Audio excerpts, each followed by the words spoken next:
Ladies and gentleman, ನಿನ್ನೆ ಯಡಿಯೂರಪ್ಪನವರ ಅಭಿಮಾನೋತ್ಸವ ಮುಗಿಯಿತು. ಅಮಿತ್ ಶಾ ಈ ಕಾರ್ಯಕ್ರಮದಲ್ಲಿ BS ಯಡಿಯೂರಪ್ಪನವರಿಗೆ ಒಂದು ದೊಡ್ಡ ಶಾಕ್ ಅನ್ನು ಕೊಟ್ಟಿದ್ದಾರೆ. ಯಡಿಯೂರಪ್ಪ ಮುಂದೆ ಕರ್ನಾಟಕದ ಕಿಂಗ್ ಆಗಲ್ವಾ? ಹಾಗಾದ್ರೆ ರಾಜಾಹುಲಿ ಕಾಲ ಮುಗಿದು ಹೋಯ್ತಾ? ಹಾಗಾದ್ರೆ ರಾಜಾಹುಲಿಯವರಿಗೆ ವಿದಾಯ ಹೇಳಲಿಕ್ಕೆ ಅಭಿಮಾನೋತ್ಸವವನ್ನೇನಾದರೂ ಏರ್ಪಡಿಸಲಾಗುತ್ತಾ? ಅಷ್ಟಕ್ಕೂ ಅಮಿತ್ ಶಾ ಕೊಟ್ಟಿರುವ ಶಾಕ್ ಏನು? ರಾಜಾಹುಲಿಗೆ ಹಿನ್ನಡೆಯಾಯ್ತಾ ಅಥವಾ ಯಡಿಯೂರಪ್ಪ ವಿರೋಧಿಗಳ ಗೆಲುವಿಗೆ ಇದು ಮುನ್ನಡೆನಾ ಅನ್ನುವಂಥ ಚರ್ಚೆಗಳು ರಾಜಕಾರಣದಲ್ಲಿ ಶುರುವಾಗಿವೆ. ಈ ಕುರಿತ ಎಕ್ಸ್ಕ್ಲೂಸಿವ್ ಅಪ್ಡೇಟ್ಸನ್ನು ನಾನು ಕೊಡ್ತೀನಿ.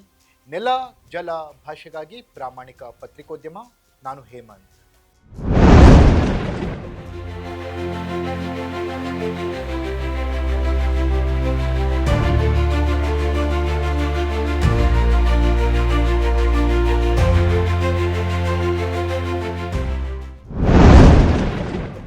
ಎಸ್ ವೀಕ್ಷಕರೇ, ರೈತ ನಾಯಕ ಯಡಿಯೂರಪ್ಪ, ಧೀಮಂತ ನಾಯಕ ಯಡಿಯೂರಪ್ಪ, ದಕ್ಷಿಣ ಭಾರತದಲ್ಲಿ ಬಿಜೆಪಿಯನ್ನು ಕಟ್ಟಿ ಬೆಳೆಸಿ ಅಧಿಕಾರಕ್ಕೆ ತಂದಂತಹ ಹಿರಿಯ ನಾಯಕ ಯಡಿಯೂರಪ್ಪನವರು 50 ವರ್ಷಗಳ ಸುದೀರ್ಘ ಕಾಲ ರಾಜಕಾರಣದಲ್ಲಿ ಸಲ್ಲಿಸಿರುವ ಸೇವೆಯನ್ನು ಗಮನಿಸಿ, ಅವರ ಸಾಧನೆಯನ್ನು ಗಮನಿಸಿ, 5 ದಶಕಗಳ ಕಾಲ ಬಿಜೆಪಿಗೆ ಯಡಿಯೂರಪ್ಪನವರ ಕೊಡುಗೆಯನ್ನು ಗಮನಿಸಿ, ನಿನ್ನೆ ನಡೆದಂಥ ಅಭಿಮಾನೋತ್ಸವ, ಯಡಿಯೂರಪ್ಪೋತ್ಸವ ಕಾರ್ಯಕ್ರಮ ಹಲವು ಹೊಸ ವಿಚಾರಗಳಿಗೆ ವೇದಿಕೆಯಾಗಿದ್ದಂತೂ ಸುಳ್ಳಲ್ಲ.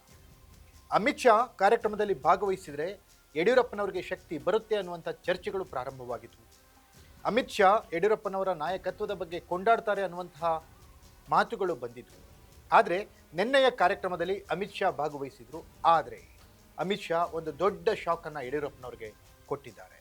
ಯಡಿಯೂರಪ್ಪನವರು ಅಂದುಕೊಂಡಷ್ಟು ಸಲೀಸಾಗಿಲ್ಲ ಅವರ ಮುಂದಿನ ಹಾದಿ ಅನ್ನೋದು ನಿನ್ನೆಯ ಅಮಿತ್ ಶಾ ಮಾತುಗಳನ್ನು ಕೇಳಿದರೆ ಗೊತ್ತಾಗುತ್ತೆ.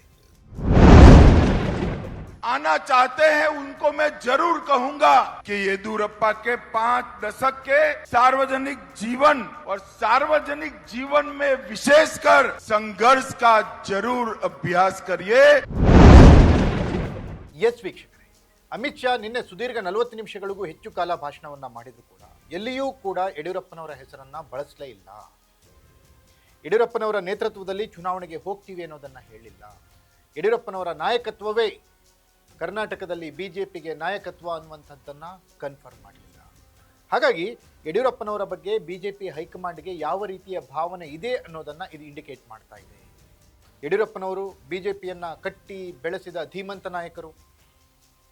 ಏನೂ ಇಲ್ಲದ ಕಾಲದಲ್ಲಿ, ಯಾರೂ ಇಲ್ಲದ ಕಾಲದಲ್ಲಿ ಬಂಟಿಂಗ್ಸ್, ಬ್ಯಾನರ್ ಹಾಕಲಿಕ್ಕೆ, ಫ್ಲೆಕ್ಸ್ ಹಾಕಲಿಕ್ಕೆ, ಪೋಸ್ಟರ್ ಅಂಟಿಸ್ಲಿಕ್ಕೆ ಯಾರೂ ಕಾರ್ಯಕರ್ತರು ಇಲ್ಲದೆ ಇರುವಂಥ ಸಂದರ್ಭದಲ್ಲಿ ಬಿಜೆಪಿಯನ್ನು ಕರ್ನಾಟಕದಲ್ಲಿ ಮನೆ ಮನೆಗೂ ಮುಟ್ಟಿಸಿರೋದು ಇದೇ ಧೀಮಂತ ನಾಯಕ ಯಡಿಯೂರಪ್ಪ. ದಕ್ಷಿಣ ಭಾರತದಲ್ಲಿ ಕರ್ನಾಟಕ ಏಕೈಕ ರಾಜ್ಯ ಬಿಜೆಪಿ ಅಧಿಕಾರ ನಡೆಸಿದ್ದಂಥದ್ದು. ಇಲ್ಲಿ ಅಧಿಕಾರಕ್ಕೆ ತಂದಂಥ ಹೆಗ್ಗಳಿಕೆ ಇದೇ ಯಡಿಯೂರಪ್ಪನವರಿಗೆ. ಆದರೆ ಕೆಲವು ಮಾಡಬಾರದ ಕೆಲಸಗಳನ್ನು ಮಾಡಿ ಯಡಿಯೂರಪ್ಪನವರಿಗೆ ಹಿನ್ನಡೆಯಾಗಿದ್ದಂತೂ ನಿಜ. ಪರಿಣಾಮ ಅಕ್ರಮ ಅದಿರು ನಾಪತ್ತೆ ಪ್ರಕರಣ, ಬೇಲೆಕೆರೆ ಅದಿರು ಪ್ರಕರಣ, ಈ ಪ್ರಕರಣಗಳು, ಅಕ್ರಮ ಗಣಿ ಪ್ರಕರಣ, ಈ ಪ್ರಕರಣಗಳೆಲ್ಲ ಯಡಿಯೂರಪ್ಪನವರಿಗೆ ಮಗ್ಗಲು ಮುಳ್ಳಾಗಿ ಕಾಡಿದ್ದಂತೂ ಸುಳ್ಳಲ್ಲ. ಯಡಿಯೂರಪ್ಪನವರು ಜೈಲಿಗೂ ಹೋಗಿ ಬಂದರು ಈ ವಿಚಾರಗಳಿಗೆ. ಹಲವಾರು ವಿರೋಧಿಗಳನ್ನು ಪಕ್ಷದಲ್ಲಿ ಕಟ್ಕೊಂಡ್ರು ಯಡಿಯೂರಪ್ಪನವರು.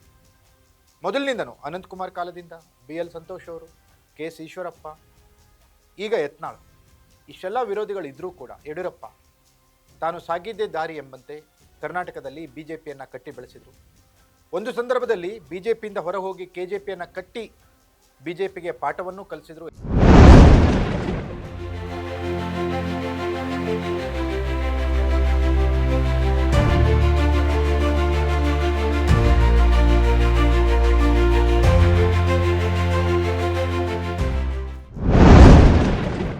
ಈಗ ಪರಿಸ್ಥಿತಿ ಬದಲಾಗಿದೆ.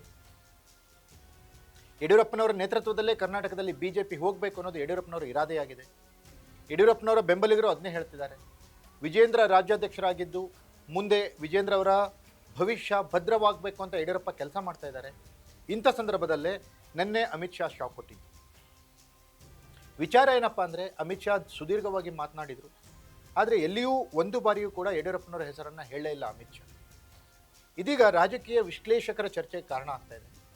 ಯಾಕೆ ಯಡಿಯೂರಪ್ಪನವರ ಹೆಸರನ್ನು ಅಮಿತ್ ಶಾ ಹೇಳಲಿಲ್ಲ?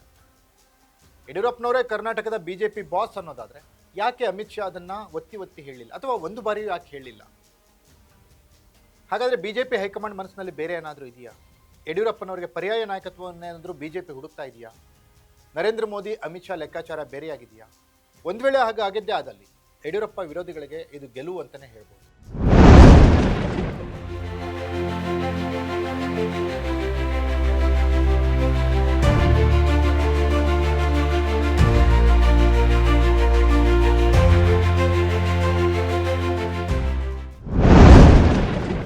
ನಿನ್ನೆಯ ಅಭಿಮಾನೋತ್ಸವ ಯಡಿಯೂರಪ್ಪನವರ ವಿದಾಯದ ಸಮಾವೇಶ ಅಂತಲೂ ಕರಿಬೋದು.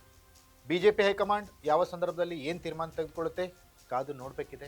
ಅಷ್ಟಕ್ಕೂ ಯಡಿಯೂರಪ್ಪ ಸುಮ್ಮನೆ ಕೂರೋರಲ್ಲ, ಯಾವುದಕ್ಕೂ ಕೂಡ ಹಿಂಜರಿಯವರಲ್ಲ. ಒಂದು ವೇಳೆ ಆ ರೀತಿ ಏನಾದರೂ ವ್ಯತಿರಿಕ್ತ ತೀರ್ಮಾನ ಏನಾದರೂ ಬಿಜೆಪಿ ಹೈಕಮಾಂಡ್ ತಗೊಂಡ್ರೆ ಯಡಿಯೂರಪ್ಪ ಮತ್ತೆ ಯಾವ ರೀತಿ ರೆಬಲ್ ಆಗ್ತಾರೆ ಅನ್ನೋದನ್ನು ಕೂಡ ಕಾದು ನೋಡಬೇಕಿದೆ. ಇದಾಗಿತ್ತು ಎಕ್ಸ್ಕ್ಲೂಸಿವ್ ಅಪ್ಡೇಟ್ಸ್. ನೆಲ, ಜಲ, ಭಾಷೆಗಾಗಿ ನೋಡ್ತಾ ಇರಿ ಫೋಕಸ್ ಟಿವಿ.